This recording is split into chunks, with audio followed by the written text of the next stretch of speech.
దేవునికి స్తోత్రం. అందరికీ యేసుక్రీస్తునామమున వందనాలు. ఓ దైవ సేవకుడు ఒక పాస్టర్ ఒక ప్రాంతానికి వచ్చాడని ఆ పట్టణపు రాజు తెలుసుకొని ఆయన అప్పటికే అనారోగ్యంతో ఉన్నాడు. ఏదో బాధ వచ్చి ఆయన మంచం మీద పడి ఉన్నాడు. ఆయన దగ్గర ఉండేటువంటి అసిస్టెంట్ని పిలిచి, అయ్యా పలానా ప్రాంతానికి, మన ప్రాంతంలో పలానా చోట దైవజనుడు, గొప్ప దైవ సేవకుడు వచ్చి ఉన్నాడు, ఆయన దగ్గరికి పోయి నాకు వచ్చిన జబ్బు తగ్గుద్దా లేదా కనుక్కో, పోతే పోతే కొన్ని గిఫ్ట్లు తీసుకెళ్ళు అని చెప్పాడు. ఆ రాజుగారు చెప్పినట్టే ఆయన ఏం చేశాడు, కొన్ని గిఫ్ట్లన్నీ ఆ రాజుగారికి తగ్గట్టుగా తీసుకెళ్ళాలి కదా, కొన్ని ఒంటిల్లో తీసుకుని పోయినాడు. అక్కడ పోయాక వచ్చిన వ్యక్తిని చూసి ఈ పాస్టర్ గారు ఏడుస్తూ ఉన్నాడు.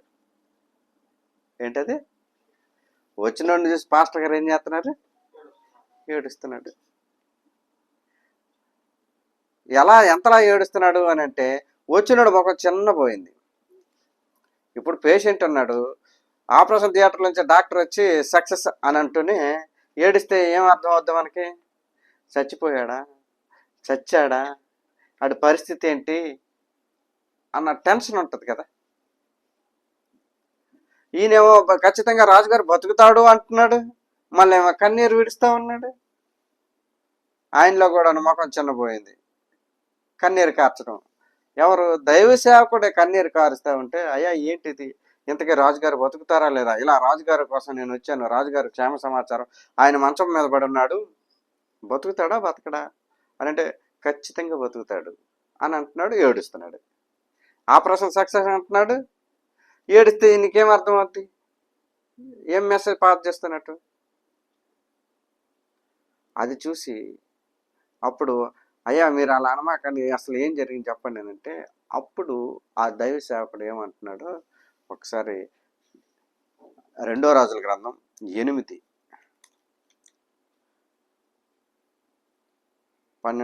చదువున్నాను. హజాయేలు అడుగుతున్నాడు, హజాయేలు నా ఏలినవాడవని నీవు కన్నీళ్లు రాల్చవేవని అతనిని అడుగుగా యెహోవా ఇలాగ సెలవిస్తున్నాడు.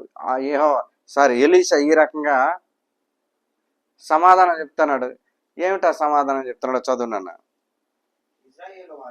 ఇజ్రాయేలు వారి గట్టి స్థలములను, హల్లెలూయా, ఏందంట? ఇజ్రాయేలీలొక్క గొప్ప గొప్ప పట్టణాలన్నింటినీ నువ్వేం చేస్తావంట? గొప్ప గొప్ప స్థలాలన్నీ నువ్వేం చేస్తావంట?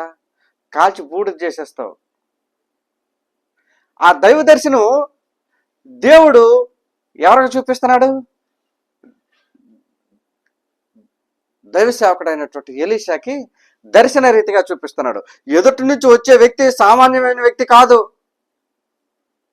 సిరియా దేశాన్ని, సిరియా రాజ్యాన్ని పరిపాలించే నెక్స్ట్ కాబోయే రాజుని చూస్తూ, ఆ వచ్చినోడికే తెలియదు నెక్స్ట్ నేనే రాజుని అవుతానన్న విషయం. వచ్చినాడు సామాన్యుడే, కానీ వాడి మూలంగా ఇజ్రాయేలీలు ఇబ్బందులు పడతారని, ఇజ్రాయేలీలు ఇరుకులు పడతారని, ఇజ్రాయేలు పట్టణాలు కొట్టబడతాయని ఎవరు చెప్తూ ఉన్నారు? దైవ సేవకుడికి అది చూపించింది ఎవరు? దైవ సేవకుడికి ఆ రకమైనటువంటి జ్ఞానాంతో నింపింది ఎవరు? దేవుడు. దేవుడు ఏం చేస్తున్నాడు? నీ భవిష్యత్తును, నువ్వు ఏం చేయబోతున్నావో నా భవిష్యత్తును దేవుడు తనకు దర్శన రీతిగా చూపిస్తా ఉన్నాడు. అందుకని ఆయన చూసి ఈయన ఏం చేస్తా ఉన్నాడు? ఆయన వచ్చిన పర్పస్ వేరు, కానీ ఆయన చూస్తే ఈయన కన్నీరు కాస్తున్న పర్పస్ వేరు. ఆయనేమో నా రాజు పరిస్థితి ఏమిటా అని ఆయన వచ్చాడు. వీడు రాజు అయితే నా రాజ్యంలో ఉండేటువంటి ప్రజల పరిస్థితి ఇదా అని ఈయన ఏడుస్తా ఉన్నాడు. అర్థమవుతుందా మీకు? ఆయన బాగులేదని వచ్చాడు, వీడొస్తే నా ప్రజల బతుకు బాగుపడదు, చెడిపోద్దని ఈయన ఏడుస్తా ఉన్నాడు. హల్లెలూయా. దేవుడు అందుకనే దేవునిలో ఉంటే దేవుడు తన దర్శన రీతిగా మాట్లాడతాడు. నీ భవిష్యత్తు గురించి ఆయన చెప్తాడు, నా భవిష్యత్తు గురించి ఆయన చెప్తాడు. అంటే ఈయన ఏమైనా జ్యోతిష్యుడా అని అడగమాకండి. ఆయన దర్శన రీతిగా కాలములు సమయములు ఆయన చేతిలో ఉన్నవి కాబట్టి, ఎప్పుడు ఏం జరుగుతుంది అనేది ఆయనకి తెలుసు కాబట్టి, ఆయన సో టైంలో ఈ రకంగా జరుగుద్ది అని చెప్పడం ఆయన జరుగుద్ది. మనకి వచ్చేటటువంటి బెనహదదు రాజు మంచం మీద ఉండగా హజాయేలును పంపించాడు.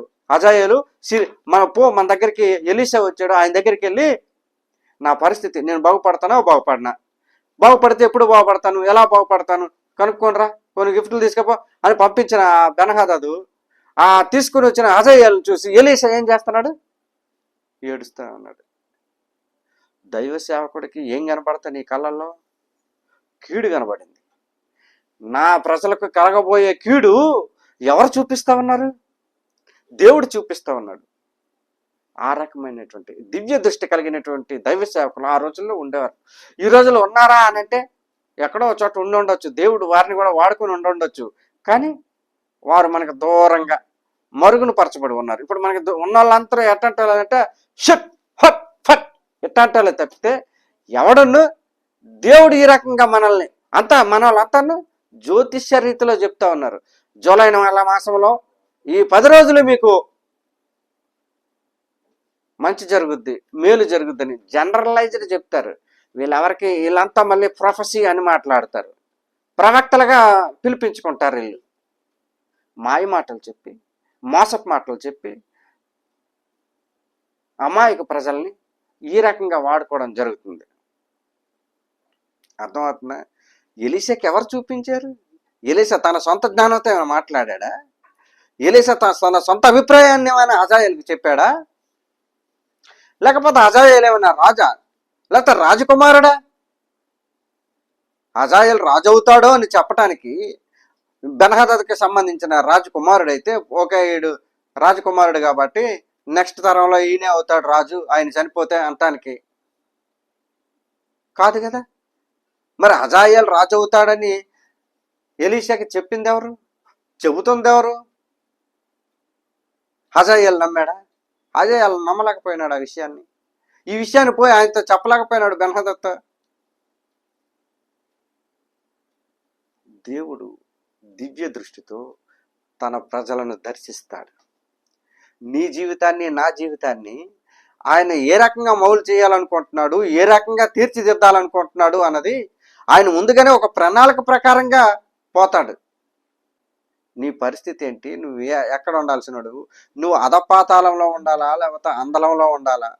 పైనుండి వాడవా, కింద నుండి వాడవా? లేకపోతే ఒకటి కింద నువ్వు పనిచేసేవాడవా, లేకపోతే 10 మంది నీ కింద పనిచేసేటట్టు ఉంచుతాడా అన్నది దేవుని నిర్ణయంలో ఆల్రెడీ నిర్ణయింపబడి ఉంటుంది. హజాయేలుని చూసి ఆ రకంగా ఎలీషా ఏడుస్తుంటే, అయ్యే నేను కుక్కలాంటి నాకేంటి ఎట్లాంటివి, నాకు తెలీదు అని అంటాడు. నిజంగా ఆయనకి తెలిస్తే కదా. హజాయేలుతో దేవుడు మాట్లాడింది కాదు కదా ఇది. ఎలీషాకు చూపించాడు దైవ దర్శనాన్ని. హజాయేలుకి చూపిస్తే నేను నిజంగానే దేవుడు నాతో మాట్లాడాడు, నేను తర్వాత తరంలో బెన్హదద్ తర్వాత నేనే రాజును అని అంటానికి. హజాయేలుకి దైవ దర్శనం చూపలేదు, ఎలీషాకి దైవ దర్శనం చూపుతున్నాడు. మీ పాస్టర్ ఏడుస్తున్నాడు అని అంటే మీ సంఘంలో ఉన్న కీడుని రీత్యా ఏడుస్తున్నాడేమో, దేవుడు ఏ రకమైనటువంటి కీడుని చూపించాడేమో. సంఘంలోనేమి, సమాజంలోనేమి, తన కుటుంబంలోనేమి దేవుడు ఏ రకమైనటువంటి కీడు, హజాయేలును చూస్తే ఆయన చేయబోయే కీడుని చూసి ఈయన విలపిస్తున్నట్టు మీ సంఘంలో మీ పాస్టర్ విలపిస్తూ ఉంటాడు, ఏడుస్తూ ఉంటాడు. ఎందుకు? మీకు ఏ రకమైనటువంటి కీళ్ళు రాకూడదు అని, ఆయన మేలుతో మీరు నింపబడాలి అని. ఇంతకీ బెన్హదద్ చనిపోయాడా?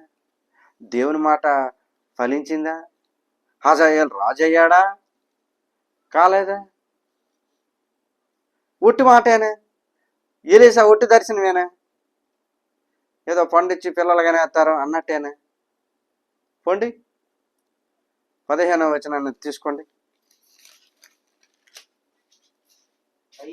అయితే మరునాడు హజాయేలు ముదుగు బట్ట తీసుకొని నీటిలో ముంచి రాజముఖం మీద పరచగా అతడు చచ్చెను. అప్పుడు హజాయేలు అతనికి బదులుగా మారుగా రాజాయేను. హల్లెలూయా. ఇప్పుడు దేవుని వాక్యం ఫలించిందా? దేవుడు వాగ్దానం నిజమైందా కాదా? అబద్ధం ఏమైనా మాట్లాడా ఎలీషా? అబద్ధాన్ని ఏమైనా చెప్పాడా? ఆ? అమాయకుడిని చేసేసి, హజాయేలుని అమాయకుడిని చేసేసి ఏమైనా మాట్లాడా? లేదు. దేవుడు తనకు బయలుపరిచిన, తనకు దర్శన రీతిగా బయలుపరిచినటువంటి విషయాన్ని ఏం చేశాడు? హజాయేలుకి తెలియపరిచాడు.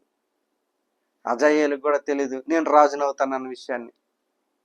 నీకు తెలుసా నువ్వేమవుతావా? నీకు తెలుసా నువ్వేమవుతావో? కానీ దైవ సేవకులు ఆ విషయాలను చెప్పగలుగుతారు. ఎప్పుడు? దైవ సేవకులలో ఆ రకమైనటువంటి దైవత్వం ఉన్నప్పుడు. అంతేగాని దేవుడు దర్శనం తనకు ఇవ్వకుండానే కొంతమంది ఈ రకమైనటువంటి దైవ దర్శనాలు చెప్తా ఉంటారు. అటా కళ్ళబొల్లి దర్శనాలు కాదు అది. దైవ దర్శనం అంటే దేవుడు వచ్చి అదిగో పలానాడు వస్తున్నాడు, ఆడి వల్ల నీకు ఈ ప్రాబ్లం వచ్చింది, ఈ రకమైనటువంటి ఆడొస్తున్నాడు కదా, నువ్వు ఇలా మాట్లాడాలి, ఇలా చెయ్యాలి, ఇలా చెప్పాలి, ఇలా చెందాలి అన్న విషయాన్ని ముందుగానే ఈయన ఏం చేస్తాడు? పుష్ చేస్తాడు, నీకు నేర్పుతాడు అనమాట. అందుకని మనం దైవ సేవకుల పట్ల కొద్దిగా జాగ్రత్తగా ఉండాలి, దైవ సేవకుల్ని గౌరవించాలి. దేవుడు వాళ్ళని, ఎందుకంటే వారు దేవునికి అర్పించుకుంటారు తమ జీవితాలను. దైవ సేవకులంతా ఏం చేస్తారు? దేవునికి తమ జీవితాలను అర్పించుకోవటం వల్ల దేవుడు వారి యొక్క నిస్వార్థతను బట్టి, వారి యొక్క భక్తి జీవితాన్ని బట్టి వారితో మాట్లాడడం జరుగుతూ ఉంటుంది.